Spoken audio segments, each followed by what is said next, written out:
আগে আগে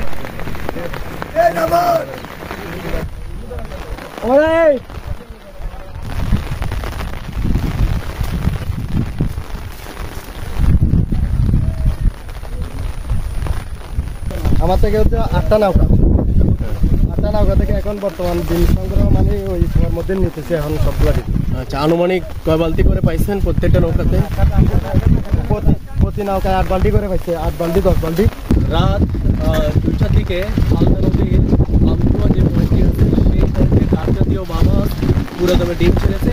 ঝড়ের সাথে সাথে সেই ডিম হালদার নদীর বিভিন্ন অংশের মধ্যে ছড়িয়ে পড়ে এবং ডিম সংগ্রহকারী ভাইরা রাত 2টা থেকে তারা তাদের নৌকা নিয়ে তারা ডিম সংগ্রহ করে এবং আমরা সরাসরি কথা বলে দেখেছি প্রত্যেকটা নৌকাতে গড়ে 4 থেকে 5 বালতি ডিম সংগ্রহ করা হয়েছে এবং এতে ডিম সংগ্রহকারী ভাইরা কিন্তু তারা খুবই আনন্দিত।